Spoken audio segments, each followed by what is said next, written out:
IVM.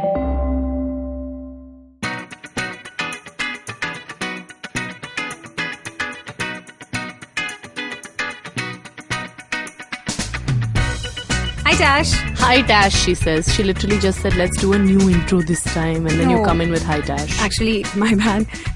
The sound engineer clapped, and so I got stressed and I started. However, I do want to try a new intro next time. Okay, we will maybe sing. We are going to write a jingle for you. No, why are you promising these things? Now, next time, people will expect I a should have a jingle. little faith in me, okay? I'm going to write it and I'm going to bring it. You watch. I want to go back to... I like the segue that you created. Nice. So, let's introduce this week's topic, which is... Gotta have faith. Ooh, gotta have faith. Shout out to George Michael. Yeah. True. A simple 5-letter word. FAITH. I can spell. Great. Good for me. I am educated. That was weird. I am patting myself literally right now. It went in another direction. However, we are going to do faith today. It is a slight continuation from last week's topic, which was community. Hopefully you heard that one. Yeah, if not, you go back, you listen, no problem. It is all kind of tied in because community, faith, very, very parallel and meeting kind of paths. Yeah, and I think in our Crisscross. last episode, we even spoke about different kinds of communities where people gain support or what their communities could look like. And yes, religious ones, faith-based ones, yes. faith-based ones are definitely part of that realm. Yeah. So we thought that it would be kind of cool to explore faith in the 21st century Right. and what faith means to... Ritz and Ayushi both. Yes, and also what we think it means to millennials. We think it means as in we don't know, but we will try to shed some light on Yeah, so something that we think it could be right or wrong. potentially. Absolutely correct. I also do want to say for this episode, Dash is the one who has made the notes. Dash was the one who was scribbling away before the episode started. So she's just as bad as I am. 100% honesty. Ayushi came and she was like, I've had a hell of a day. And I'm not... Mama's not done anything. And she was referring to herself as mummy, and I was not understanding if she meant that she hadn't done work at office today or she... Yeah, that was a really rude assumption. Yeah, I've just assumed Ayushi's been chilling and like scrolling memes Means at I didn't work. do anything. Because you were like, mummy's done nothing today. And I was like, हाँ ठीक है सही है. मैं भी कभी-कभी nothing कर लेती हूँ. I said mummy because when I walked in, you said, are you picking up your kids from school? Because Correct. of what I was wearing. What you are wearing currently. Because you think it's a mummy outfit. You know what, friends? This is not a fashion episode. It's a faith episode. So I'm going to kickstart everything with of course, just the Googled definition of faith. Because why not? Shubh kaam mein teri kaisi?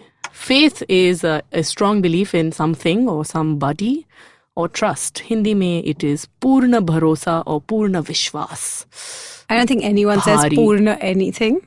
It's Vishwas or Bharosa. But see, Purna means like total is what I'm trying to say. you have defined faith in this more like belief sort of way. Hello, it is in front of me in the digital smartphone. No, I have not defined it. No. Because sorry, what I mean is, when you said that definition, it made me think more like, I have faith in you. As a friend, I have faith in you. I have faith in your abilities. It made me think more of that faith as opposed to the faith that we associate with like prayer and worship. Yeah, perhaps that's my mistake. But I just want to say faith, the word itself has been derived from Latin and Old French. 2 words it's combined of that, And actually, essentially, it means confidence or trust in a person, thing or concept. Then later it became like taken to like, chalo isko context of religion mein dalte. Ayushi matlab आंसू पोंछ रही है कि मेरी बच्ची इतनी smart हो गई. I'm impressed. I'm just so impressed. Should I even drop the words from the foreign languages? Yes, Do you want to hear them? of course, because I didn't know this either. Latin fides and Old French Did you just burp? No, F-E-I-D. How would you pronounce F-E-I-D? None of these. How would you pronounce it? F-E-I-D. Maybe like fied. Nope. Nope. Nope. No, French is no. No. I cancel. Oh, please, I should not accent show off class. Accent show off class by one word. Okay, we're going to have to edit all of this out. This is unusable. I think it's excellent. But yeah, it comes from these two beautiful words, from these beautiful languages, and literally just means trust in a person, concept, or anything really. Confidence in something. Fair enough. Would you like to talk about what faith means to you? In a bit. I've spoken a lot right now. I think you should take this one first. You tell us. What does faith mean to you? I have instantly started sweating because I don't have any notes in front of me today. She has to speak from the heart. Which is a terrible place to speak from. I firmly believe that you must speak from your mind. But I will try. Okay, I'll ask myself the same question. What does faith mean to me? Yeah. I think it's evolved a lot from my first understanding of, say, formalized religion and faith and the idea of God in that way, as opposed to what it is now. I think I come from a family that we're not religious, but we are faithful. So that's why I kind of like the topic being faith and not just religion, because I think it's different.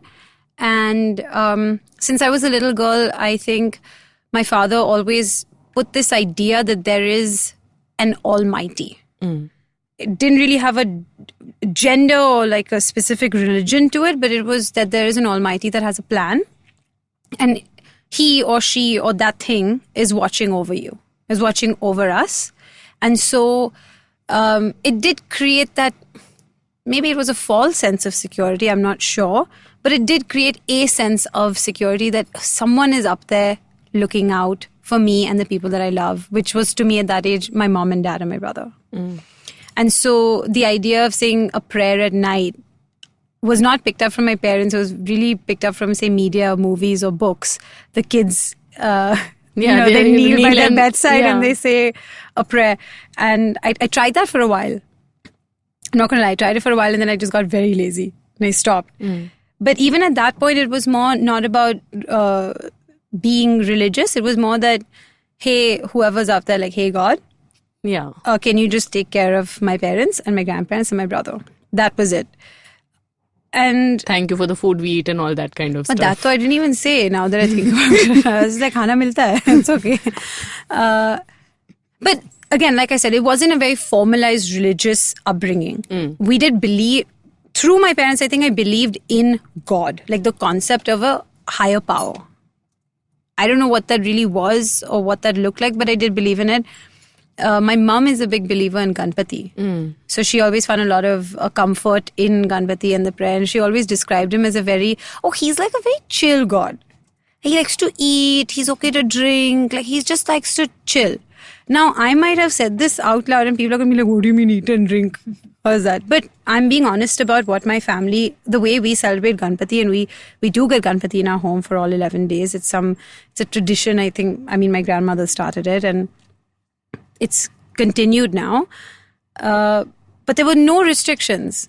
We eat whatever we want, we drink, we play whatever. I mean, there's literally no restrictions. Just for those 11 days, we have one more person in our house. That's kind of the way that I've always looked at it. So, in terms of religious freedom, I grew up going to churches and gurudwaras and temples or whatever it was, and mosques as well. Wow, that sounded like a really bad afterthought, and now I'm regretting this. But what I'm trying to say is there weren't any restrictions in terms of, because you're a Hindu, you have to go here. Correct. Or because you like this it deity, like you have to go for here. You, no, the not at all. Of and faith and it really religion. wasn't. Yeah. And then I think as you grow up and you learn and you self-actualize and you kind of teach yourself certain things, I've created this new relationship with my faith, is that I say, like, I am a person of faith, but I'm not religious. I don't conform to many of the religious sort of rules that we see around us on a daily basis, because we live in a country we are religious. The country is obsessed with gods, fully obsessed. It's a bit much. But mine is more casual. It's like I'm not going to do wrong things because I fear God. But I think it's more that I hope that he or she is watching over the people that I care about. Maybe in some weird way, it makes you just feel comforted. Absolutely. Like comforted, yeah, that someone is looking that. out for you. Yeah, this idea of comfort and having that sense of especially now that you're an adult and you know that who you are not under the authority of anyone as such. Who are you answerable to? In that way, you don't feel like you're fully supported always, maybe. But that's why some people are like, oh, I have this kind of faith and this comfort that you feel. And I think there's so many examples of people gaining a lot of comfort and healing and support from their individual belief systems. That you really can't criticize someone for having that belief or that faith or their, how they choose to practice. Correct. Maybe I'm at a loss of words to describe this respectfully always. So prematurely, I will apologize if I've said something that offends anyone. But I don't know. It's a tricky subject. Yeah, I mean, I'll tell you about my earliest experiences with faith at large. So faith, mainly it was this only, because I associated it to a religious space. And interestingly, I grew up Protestant Christian for the first few years of my life. Because my mom and both her brothers had become like baptized Christians as like young'uns growing up in Singapore. Because they were like, Christianity had spread to Singapore in a huge way. Right. And it still is. So my mom is Singaporean for context. She grew up there. And I was born there also briefly. I stayed there. So you were briefly born there? I was born there and briefly I stayed there. I stayed there briefly. Anyway. So there was this whole thing of going to church and going to Sunday school and that sense of the church community. All that was there. So mera association yahi tha ki acha ye hai. Right. But like this thing you say of a child kneeling before bed and saying, hello, every single night my sister and I, we would read the Bible as kids and we would say the Lord's Prayer every day before going to bed. Because my mom, if anything that she is a standing murti of bhakti and shraddha. Her name is Purnima, but her name should have been Bhakti Shraddha mixed. She is both hard when it comes to just believing. Yeah. Matlab, she'll go all out hardcore. I'm strong. Not in terms of rituals, or she's not doing anything correctly either. वो अपने मन से कर रही है, लेकिन इतना pure है उनका मन. She is in it to win it. She just wants to be close to God. Whatever this energy is, She just wants to get close. So whatever, she was riding this wave because she had found a deep kind of solace and comfort in that. And in my earliest years, I spent most time with my mum. Right. We lived away from my dad and all also for like 2-3 years. So there was a lot of that. So I did grow up pretty Christian. Cut to, we moved to Bombay and... few years into, even up until recently, up until 5-10 years ago, we would go to church every Christmas if we Not just 5-10 years ago, I think more I went recently 4-5 years ago, and then that was my last straw personally, and then I was like, I'm not interested anymore. Respectfully, I had found that my it's nice, it's beautiful, but I didn't feel, because I had a word with somebody there, and then you know how opinions, and you just feel sometimes judged or shamed in a way by the institute at large. So then I was like, chalo, I am respectfully moving on. And anyway, this had happened in my family, a big switch from the idea of religion to yoga and spirituality, coming to that. We moved to Mumbai, and my mom, she goes to church and stuff, little bit we were going here and there. Then she has discovered yoga. And then she has discovered this whole other thing of more spiritual. Yeah, like energy, vibrations, all that stuff. Ayushi is looking at me. No, I'm not looking at I know this because I've known your family for a really long time. So I understand. So she tried to cure her back by light therapy, remember? She did, yeah. And she does believe in a lot of this alternative healing, natural healing, that kind. And my dad's a doctor, so we are trying to combine the best of science and spirituality in my family. This is their tagline for life. But it's beautiful in its own way, because I think it's that balance that you need, is that yes, you can have faith, but it can't be blind, because it leads to disasters and it leads to a skewed view of reality, and you're not rooted in it anymore when you give yourself so wholly to a concept that, I mean, let's be honest, is a figment of someone's imagination. Correct. किसी को certainty से नहीं पता. Yeah, so no matter what. I think the balance that you had probably was, it's healthy. It's probably it has made you a very open-minded person to anything that people tell you, like, yes, of course, your spirit, your energy, even to the point where I look at you and I'm like, what? Because Ayushi, I'll tell you something really lovely, and I have learned this. I can't believe or disbelieve anything. Because we don't know. As human beings, हम कौन होते? In the grand scheme of the universe at large, if we zoom out in a huge way, what are we? Who are we? Look, that's totally fair. I see that. And you're right about the fact that we don't have proof of many different things. But I think that we have to, at some point, kind of draw the line when you say that this blind faith in something is making you hurt someone else. Oh yeah, no, for sure. And then to That's use this the thing problem. of, you don't know what what XYZ God said back then. So technically, if I interpret his or her words in this way, that means I should be doing this, I should be allowed to do that. And I feel in that sphere of, I think the idea that should trump what you were saying is that my liberty ends at your nose, kind of a thing. This is why it's like, I would like to look at faith less as a rigid thing and more as something that's super fluid. Of course it is fluid. And if I think more people and society would encourage that thought, that it is a fluid thing. It is not something which one person has decided कि ये यही है और सब यही मानो. You have to allow for evolution even in this sphere of your life. Yeah. And I think that's the point of contention that most people have, is that sometimes faith or your belief system doesn't allow you to evolve it or doesn't allow you to change it a little bit. And say, but personally and mentally, you have evolved and changed. Especially now, at this point that we are sitting in 2019, our generation, for example, we can start. Shall we go and get into that a little bit? Like millennials at large, being super data driven and of more scientific mind than maybe the generation before us. We are reading more things. We are assaulted with a zillion articles and posts and memes. And don't go on my articles, okay? I love articles too, Ayushi. Yeah. I'll have you know I read one. So with that coming into your life in such a big way, I do and this was something that a clinical psychologist named Erica Martinez spoke about, that in her young adult clients, she observed that they are questioning more and more the traditional systems of faith and belief. Okay. They either are feeling that it doesn't match with their personal principles, or that there is so much more and they want to have their own, to think for themselves. That's fair, and that's that makes logical sense to me, actually, that the more you have information about anything, the more you start to question what you already know. Right. And that is actually the true reason behind seeking out learning and more information, is that so you're not the same. It's so you keep changing and you expand your mind and your horizon and your beliefs, actually. Yeah.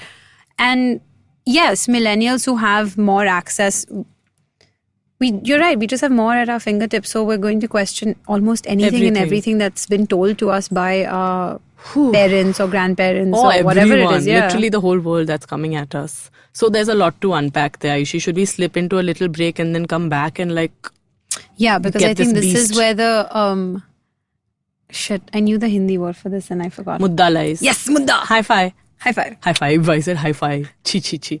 Take a break, come back soon.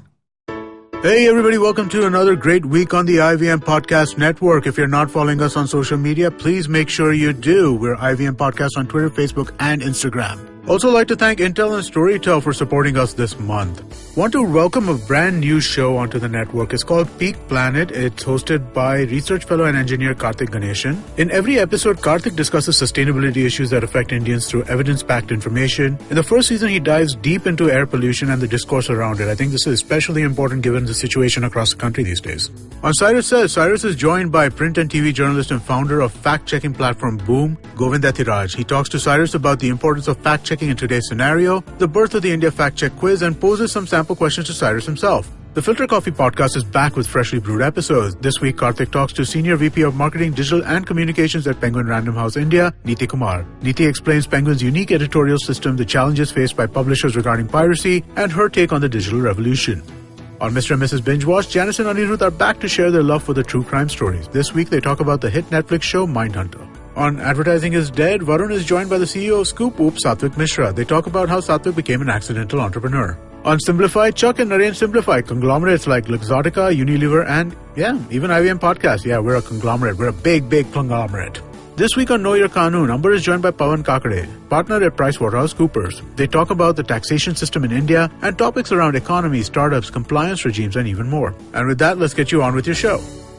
Okay, before the break, we were talking about faith for millennials and this influx of information which makes us question everything, right? Yes. That was Welcome back on that note. I hope you had a smooth break and I'm glad you're listening to us.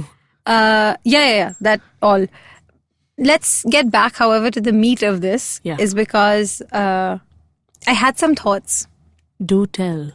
So, on the flip side of that coin that you said that today a lot more people question their belief in these formalized institutions of religion or, whatever they are, because you have all this information. You're kind of not just accepting everything on blind faith, quite literally. Yeah. I also think that the opposite way is, I think the practice of exploring your faith has changed. Please elucidate. So usually when people do surveys to gauge religious populations in countries, they always ask a variety of questions, but one that kind of overlaps is, have you been to a place of worship in the last X amount of days? Or when was the last time you went to a place of worship? And usually that answer is like, no, I haven't gone in like the last 10 days, or no, I can't remember the last time I went. So usually that gets put into this bracket of, young people and millennials are not interested and they're not practicing, and it's a decline in XYZ religion or faith. Whereas actually it's not. It's become about you're no longer practicing it in that place, and it's called non-belonging worship or something along those lines. Okay, interesting. Which means that you don't need to belong to a specific group or geographic location to be a person of faith or a spirituality or belief. Right. So it has become a more private experience, you can say. Yes. And I think that that's quite, it's a very noticeable trend, and it's a good one to remember, because just because we don't wear our faith and our belief on our sleeves anymore, or how it used to be before, doesn't mean that someone has lost touch with their roots or their history or their culture, whatever it is. It just means that they've found a more personal way of celebrating that and exploring that. And faith is a deeply personal thing. And so for you to stand there and tell someone that, you're just not me or you, but like you said, you went to a church and you had a kind of not a pleasant experience. So for someone to come and judge you and how you practice whatever you wish to, that's completely, and I'll say it's wrong. Because, simply it was because I had asked a question and the question was shut down with, that's just the way it is. And I was like, that's not something I can accept, because if I'm asking a question I would like to get some information.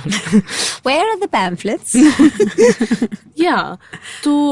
Exactly, that's the thing. So then when you practice it in your home or just by yourself, and I've observed this change in myself over the last 3-4 years, I am super, super faithful, spiritual, all that by myself. मैं रोज पूजा करती हूँ, मैं रोज अपनी journal लिखती हूँ, मैं रोज universe से बातचीत करती हूँ, लेकिन ये मैं अकेले में करना चाहती हूँ. I don't want anybody around me when I'm doing this. I don't want to make it a group activity. For me, it does not work. Even like when I have to go for pujas and all with my parents, एक तो half the time I'm tripping on my mom. I don't have time to focus on my own bhakti there.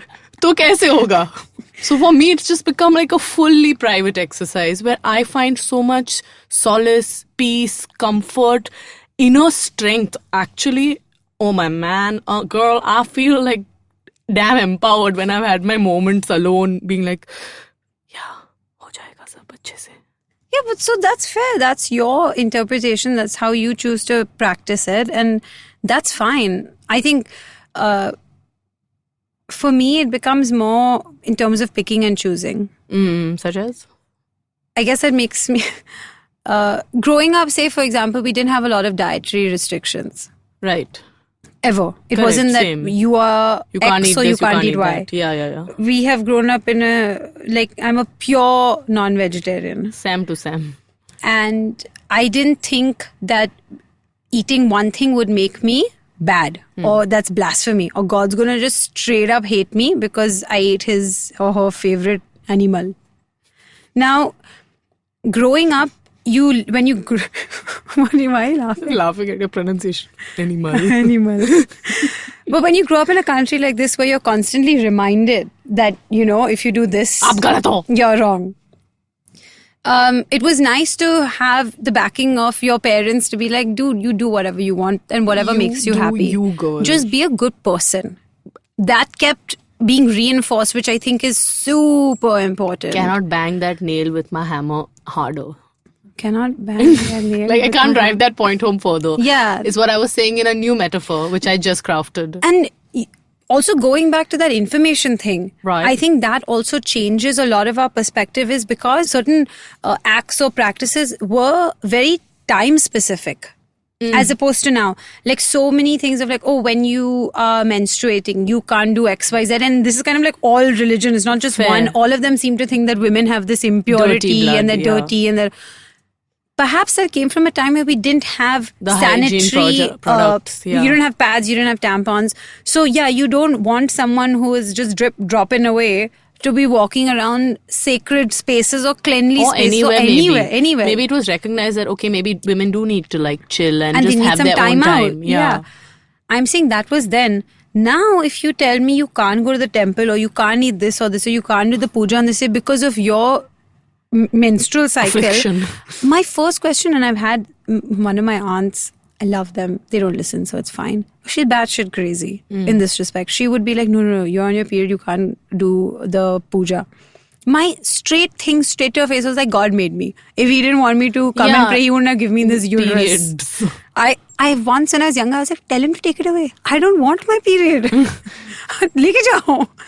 But I think that's what we need to be mindful of nowadays is that you're not disrespecting culture. You're not spitting on years of tradition. You're not saying that, oh, hell with everyone and what they did. Yeah. I'm going to do me. Look, it's a discussion. It's a process. You have to educate people. You have to have that conversation and say, look, I understand why you did things the way you did, but look at the amenities that we have now. Look at the infrastructure and mentally, and I don't mean just buildings, I mean your mental infrastructure that exists now should be able to carry this new thought.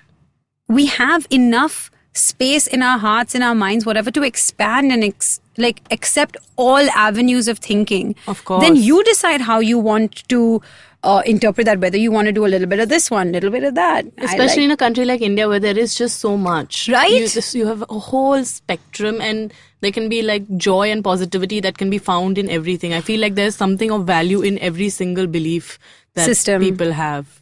But something that I've always questioned is genuinely, and perhaps this sounds like a very stupid thing to say, is I don't understand why we get so annoyed with other religions and other beliefs in our country. Because think about it, there's so many and they're all so cool.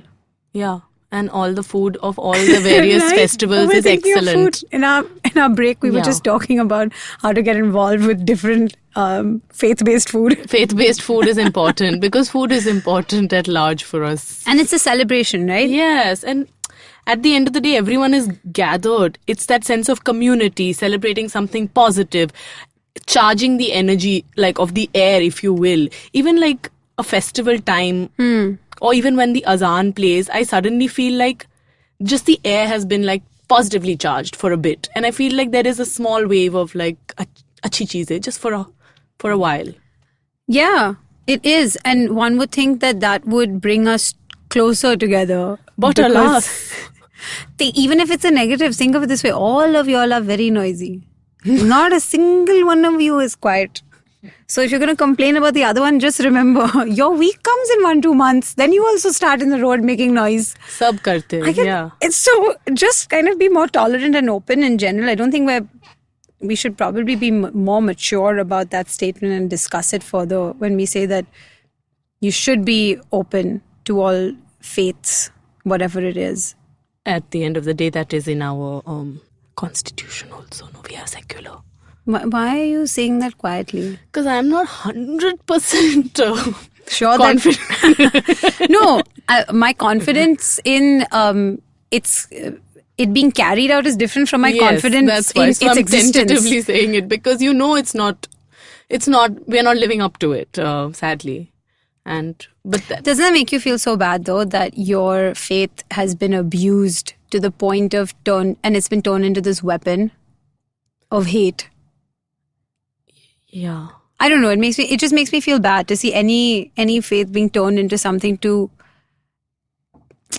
It is turned into a weapon. You've weaponized it, and it's so bad because it's just a fun situation where we kind of chill out for a week every couple months, and you just took it away from me. But I do I think and I hope that our listeners, at least, there are people listening to us who are the ones who are questioning, who are the ones who are evolving. I already said that before. If you're not smart, don't listen. Sorry. Not sorry. Or please listen if you're open to learning and if you're interested to grow. Oh, that's what I mean. the right way to say. I shouldn't don't have said say that. if you're don't smart, don't listen. That's also shutting people down. Because, so when you were saying it's been weaponized and all that, that's there. It's something which I think we can't solve, and it's not going to solve itself for a long time. So what is good and pure, I feel we can kind of push that further. What is good and pure? Ghee. Of course, I have faith in ghee, man. We can talk about having faith in things other than. And also, everyone uses ghee. Bhai, matlab, if you're not eating ghee, you please just... Don't listen. There's a saying in Gujarati. There's a saying कि घरे पैसा नहीं होई तो पण घी माटे you have to borrow money and buy ghee. That's how important it is. In an old Gujarati saying, which my dadi says. Okay, cool. So guys, buy ghee, borrow ghee, beg, borrow, steal ghee. Ghee is key. We all high-fiving each other. What a line! The line of the season. Faith ke episode mein. Ghee is key. But yeah, having faith in things other than chalo religion or God or ye. Yes. Let's talk about faith in everyday things, other things. Faith in yourself. Actually that has been one of the biggest personal markers of growth and okay, faith in the universe. Love that one. Is my ultimate favorite. It's also very trendy nowadays. Faith in your work. Ayushi, if that didn't exist, I would be crying a lot. Faith in your relationships. Those are hard. Some days faith breaks, but you gotta keep it. You gotta keep that boat of faith sailing with its flag flying. Faith. And let's think of another one. Faith in each other. General humanity. Yeah. I think that's the hardest one. That's a hard one because we are faced with difficult situations every day and difficult truths about the world. But also I think more and more now people are getting more into this. Let us reignite that whole kindness and goodness and just having faith in each other as human beings. I think it's the only thing kind of holding us together and tethering us to some common... Because we're constantly putting up these walls of things that differentiate us and that make us this is who I am, this is who you are. And we have those issues and we seem to have no dearth of people who cement those walls even harder and they make them taller and it's really hard.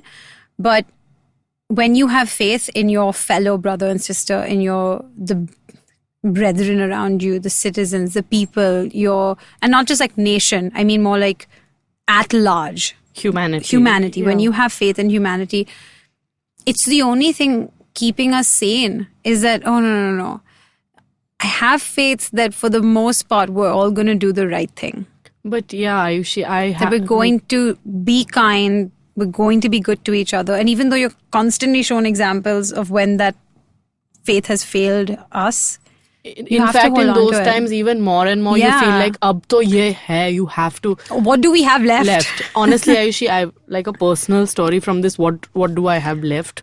And faith. Mm-hmm. I don't know if you also, FYI, you can edit this out if it's wrong. But recently I got into a bit of an issue on Instagram because of a post I put up. And that caused a lot of trauma to me and to an animal, a dog, which traveled in a rickshaw with me. And I realized that there was something wrong, but I did it unintentionally, of course, not thinking I'm doing something wrong. Right. But I've relocated this dog, basically. And then I realized after speaking to a lot of activists, okay, I need to rectify this. Right. This dog has to be found and returned safely somehow. Right. My heart is beating fast just thinking about it. So I've done all that groundwork, contacted an NGO, put up posters, gone around the area myself to look. And this is all true, guys. Like, Yeah. I know that this is true. She has received many frantic calls from me. At that point, I was like, this is a stray dog. Mumbai has countless of them, brown and white, like, oh my God, so many of them. Needle How in a will I haystack. This find? is needle in a Exactly, haystack. needle in a haystack, Ayushi. And at that point, for 3 weeks, I was looking for this dog. And the only thing I had to keep was my faith. Every day I was writing in my book, my journal, an affirmation about this dog being returned healthily and safely back. And I was just like, ये सब तो कर ही रही हूँ, अभी और क्या कर सकती हूँ? So this faith train I caught onto in a big way in that 3-week period, and I was just like, have to have faith. There's no other way. Just have faith. The dog will come back. The dog will be fine. Just have faith. Ayushi, the dog came back 3 weeks later.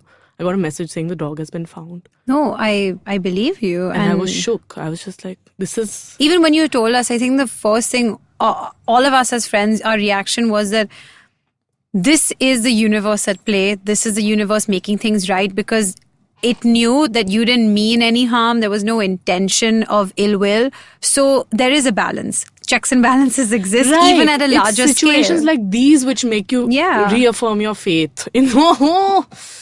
Title drop and how. But yeah, that is my very intense personal story with faith recently, like most recently. So then, since then, I've really started to believe, okay, having faith in something or in myself to do something, it works. And 3 days ago, I auditioned for an ad. Another silly small example. 3 days ago, I auditioned for an ad. And I was like, it's a nice ad. I like the script. The budget's good. I really want to be in this ad. So I've started writing for that also. 3 din maine likha ki I am to shooting for this ad happily and all that. Cut to this morning, I get a call that aap lock ho chuke ho. And I was like, yay. So it's not ki 10 out of 10 times it may work. Who knows? I don't know. But 2 out of 10 times it has worked for me. But see, that's what kind of gets people with faith. Faith can fail you 9 out of 10 times, but you will hold on to that one time it was right and it worked. And that's possibly the reason why a lot of people even turn to religion and dogma and superstition and all these small little complementary industries that exist in this space. Because it's that, and it's very human nature to think that I went from the left, then I turned right, and then I went from this gully, and then I got the job. So next time when I go for this, I'll go the same route because I just want to keep that balance intact. I want to replicate that feeling. I want to replicate that experience. And so I have faith that this very baseless act might actually result in something very concrete. Because it happened once, you think of it many times. So I think that aspect brings a lot of comfort to people, because even in your hardest situations, if you think of other people who live in abject poverty or in war-torn regions or who live in life that's so full of hardship that we can't even fathom. And I'm not pitying someone, I'm not looking down on them. I'm saying that I don't even have the ability to empathize with these people because I have no sense of totally relation. Out of our experience. Yeah. You sometimes read stories and you see things and you think, oh my God, how is this person surviving? How are they thriving? What is it that's keeping them going, getting up every day and doing these adult things that you and I are still like, I have to go to gym. So there just simply must be some faith system that person is holding on to that tomorrow will be better. It's an invisible thread literally keeping us together, I feel. And that's why it goes back to what I was saying earlier, is that I really feel it's the last thing we have left. Yeah. And so when we shit on it and when we abuse its manifestations, which could be varied, which is also trendy in, I would say, our generation. Oh, I do want to. I want to say that because I said this even when we talked about it earlier. Is that we want to talk about faith and say that you got to be cool and accepting everyone. But that involves not criticizing people who are very faithful in a specific way. If you are religious and if that is something that you believe in, that's your belief. And just because we're modern and science and all of these things exist, that doesn't give anyone the right to mock another person or say that they are stupid or that, oh my God, I only said don't listen if you're stupid, sorry. But what I'm trying to say is that just because I know that in our own friends group, so many times we not look down, but it's like, oh, she has to sit for like 900 pujas. It's crazy, dude. Like, her family is too religious. So, if that person... someone is okay with it and enjoys it and finds strength in it. Yes, and it's free will, right? No one is being forced to do things anymore, at least for the most part, in our circles. So, it's something that you have to... Even I have to tell myself all the time that just because you don't have those specific beliefs doesn't mean that you can look down on someone else's. Yeah, I think you have to simply surrender and allow yourself to accept the idea that faith in general is about surrender. And if you see someone who has fully surrendered to it, that's okay. You live and let live. It's again that only. I think my faith is very humanity based. I've realized through the conversation that we've had and in general, what I was thinking about the last 3 days when we said that we would do faith today, is that it's not religion based, it's not murti based, it's not seasonal. It's very, very that I still have faith in the people around me. And I've been let down so many times in my fledgling age of 27. I feel I've been let down not just by friends and family, but by citizens at large. Yeah, no, for sure. You're let down by your government, you're let down by your community, you're let down by the society around you, and institutions break and crumble, and you're kind of like, what do I have to hold on to? What is stopping me from just going on a killing rampage? Because none of these people deserve to live.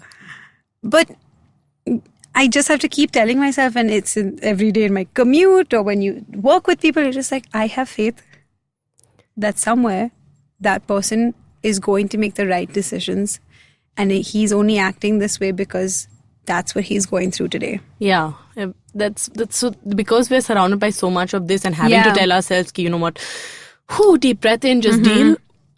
I like to find faith in the smallest magical things, like simple, silly example today, maybe not even human. It might be something happening in your day. Like, I have reached the jetty today. Yeah, human interaction sometimes I feel. And the boat is leaving the jetty, okay, Ayushi. And they see me, I'm a one person walking there and I'm waving my hand. They are like 10 meters away from the thing. They come back and they're like, Madam, aa jao. And I was like, yes, I didn't have to wait for the boat to go there and then come back. That has kicked me off in a good faith day, in a way. You know, I'm like, yeah, this nice thing happened to me. I have faith that the next thing that's going to happen to me is going to be good also. And actually, what you experienced, you are more likely to put that good faith forward. Oh, yeah. If I had gone there and be like, oh, God, now the boat is going, maybe it would have left. But if I hadn't like waved out and been like, oh no, I didn't mean it that way, but cool, that's fair, super valid. Maybe like you manifest what you think type. No, I meant more that because someone waited for you, you were like, you know what, I'm going to be so good to the next person that I interact with. You kind of inherently, you're like, the universe was so good to me. You want to pay it forward. I want to pay it forward. Yeah. I'm going to be good to the next person. And you don't know what those small, minute micro interactions can mean for somebody else. It reaffirms their faith in humanity. Oh, yeah. We were, like, when I was at college, I used to live in a town that was far from the campus. So you had to take a bus every day. And, I mean, invariably, I was late. So if I never had the opportunity of taking the next bus. I always reached the stop being like, if I don't get this bus, I'm not making it to class. Yeah, because same. I always cut it too close. Correct. There were so many times when I've been running like behind the bus and hoping that somebody sees or stops the bus to just, it's very transport based. But those couple of times when the bus driver would stop and say, yes, all right, love, get on. I was just filled with so much joy that no. This is that quote unquote God at work. Through this person, that is the act of being so good. And you know that the next, I'm that much nicer to the person who's giving me my coffee. I'm that much nicer to the person that I interact with next, because I'm like, I just got so much joy and love and support from someone. I want to push it and put it back into the universe, because that's what it takes to keep that circle going, that energy is flowing from one to another. I don't know. That's faith for me is very people-based. Because you asked, like, Ritika was saying, our producer was like, talk about what faith means to you. And I think for me, it means people. You have something else to add? You were looking at your phone, looking at our notes. Lovely notes. But no, I think you've tied it up in a nice way. Yeah. Faith in the little things, faith in people, faith in things around us. Let's take a look at our personal journey and personal relationship with faith. And I think it can be something which can help every person unlock their true potential for greatness. Yeah, okay. Why not? I think so. Why not? Why not? Yeah, correct. Like, tum disbelieve kaun ho? Who am I to say that it's not going to lead to your best person? I think it's just, God, for God's sake, be kind and just be okay with someone else believing something else. Like, it does not take that much. And if you truly disagree, just shut the up. You don't have to voice all your thoughts and opinions on media, on Twitter, on wherever it is. It's so personal. Let it be personal. Yeah. There was the only thing research you did. Not research. The only thing I screenshotted to say, it's a lyric from that song "Belief" by John Mayer, and it says, "Belief is a beautiful armor and makes for the heaviest sword."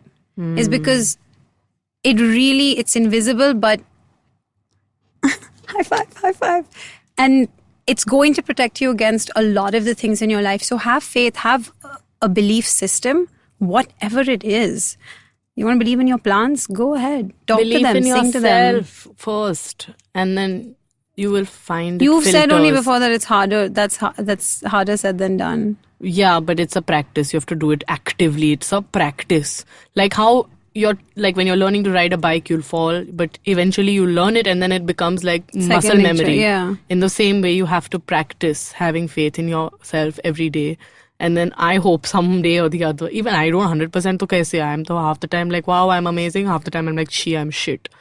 So somewhere in that process, I feel it will slip into my subconscious and I will be like truly believing that. I want to walk to the place where people have faith in me. Which will begin, Ayushi, not as much a religious deity. No, but as a person, as a professional, as a everything. It's like no one can love you till you love yourself. I feel in the same way, no one can believe in you till you believe in yourself. Correct, that's absolutely right. And I know this episode was a bit on the heavier side of... It wasn't? Nahi yaar, theek tha, achha hi to tha. What are you saying? We lolled about ghee for like 25 minutes, I feel. Your concept of time is not rooted in reality. My life is frozen in a moment of ghee, eternally wading through the beautiful molecules of hydrogenated butter. It's clarified butter. It's not hydrogenated. Okay. Whatever. I just wanted to use a fancy word. Thank you. Dear Lord. Thank you for tuning in. I think that's enough, Ayushi. Yeah, that was great. Thank you for being in the studio with me today. Thanks for believing in us. Yeah, listeners, thank you for believing in us. Ayushi, thank you for believing in me and our show. Yes, and I have faith that we will all slowly get better with time. Like a fine wine. Cut now. Cut. We'll be back next week. Please stay tuned to Agla Station Adulthood and listen to all our episodes. Bye. If you like this podcast, don't forget to check out other interesting podcasts on the IVM network. You can listen to us on the IVM Podcast app or ivmpodcast.com. Mutual fund. This is that mutual fund. Yeah. You can also follow us on our social media. We are at IVM Podcast on Twitter and Instagram. And if you want to reach out to me, I am at Just Ayushi on Twitter and AyushiA9 on Instagram. And I'm at Rytasha on Instagram. And then if you want to email me, there's a link in that, which is email. You press it and email me. Email also now? I like it. Also, quick mention, when you listen to our show, please take a screenshot of your screen and send it to us or tag us in it, and we will definitely repost because we are just so desperate to get involved with you guys. Yeah, and we'd like to see if you're enjoying it, and some people do share, and it's so lovely to see that people are listening and sharing their thoughts and how they feel about it. So please be fully open Keen. With your, This is like a shout out to, I forget his name, but he's on Instagram and he took a picture of the train at the station. Yes. And he said Agla Station something, and shout out to Agla Station Adulthood. Dude, that was great. That was beautiful. Thank you so much. Really enjoyed it. Thank you. And please keep listening and keep sharing and tell us if you're listening. Yeah. Prove your love. No, just have faith. Just have a little faith in us. Thank you. Okay, bye. Bye.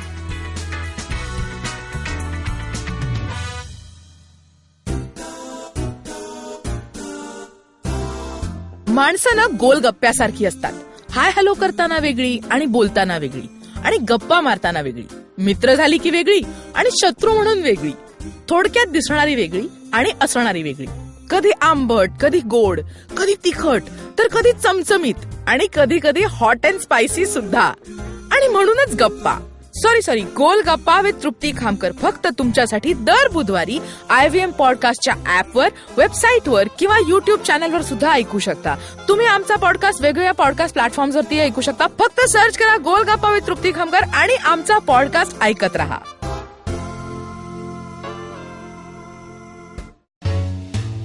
Hi, I'm Satyajit. Hi, I'm Racheta. We are from the Open Library Project and we host a podcast called Paperback. Paperback is a podcast where we engage with stalwarts and experts from various industries, suggesting non-fiction titles that contributed to their journey in a big way. We've had guests like Anjali Raina, Dr. Marcus Rani, Dr. Swati Lodha, Ambi Parmeswaran, Apurva Damani, and many more on our show Paperback. Find new episodes every Wednesday on IVM Podcast app, website, or wherever you listen to podcasts.